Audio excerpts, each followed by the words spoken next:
Dalam politik modern, ancaman tidak selalu datang dari oposisi di parlemen. Kadang, tekanan paling besar datang dari kekuatan ekonomi.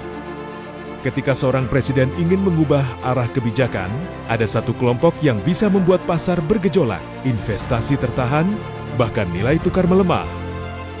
Pertanyaannya, apakah oligarki benar-benar bisa menekan presiden lewat ekonomi, atau ini hanya teori politik yang dibesar-besarkan? Oligarki bukan sekadar orang kaya. Oligarki adalah kelompok kecil yang memiliki kekuatan ekonomi besar dan sekaligus punya pengaruh terhadap kebijakan politik. Dalam banyak negara berkembang, termasuk Indonesia, pengusaha besar sering memiliki koneksi kuat dengan elit politik. Hubungan ini bisa saling menguntungkan, tapi juga bisa saling menekan. Ketika kepentingan bisnis terganggu oleh kebijakan negara, disitulah potensi konflik muncul. Tekanannya bukan dalam bentuk ancaman terbuka, tapi lewat mekanisme ekonomi yang sah dan legal. Jika investor besar menunda proyek triliunan rupiah, dampaknya bisa terasa pada pertumbuhan ekonomi dan lapangan kerja. Pasar modal sensitif terhadap sentimen ketika pelaku ekonomi besar tidak percaya pada kebijakan pemerintah, IHSG bisa terguncang. Beberapa sektor strategis seperti energi, pangan, dan tambang dikuasai konglomerasi besar.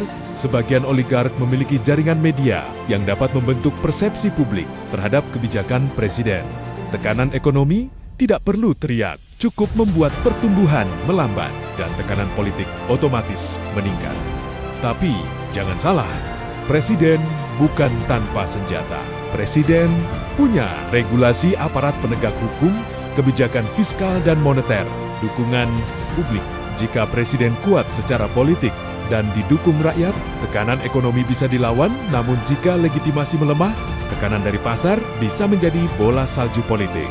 Jika konflik antara kekuasaan politik dan kekuatan ekonomi terjadi terbuka, yang paling terdampak adalah stabilitas ekonomi, nilai tukar lapangan kerja, kepercayaan investor. Dalam demokrasi, keseimbangan antara kekuasaan politik dan ekonomi sangat penting. Bukan perang terbuka, tapi negosiasi kepentingan. Sebagian analis menyebut ini sebagai dinamika biasa dalam sistem demokrasi. Karena dalam negara modern, politik dan ekonomi memang tidak bisa dipisahkan. Namun yang menjadi pertanyaan besar adalah siapa yang lebih menentukan arah negara? Pemimpin yang dipilih rakyat atau kekuatan modal yang menggerakkan ekonomi?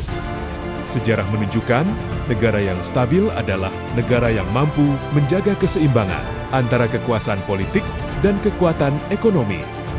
Jika keduanya saling mendukung, negara kuat. Jika saling menekan, rakyat yang menanggung akibatnya. Dan disinilah publik harus jeli. Karena demokrasi bukan hanya soal pemilu, tapi soal siapa yang benar-benar memegang kendali.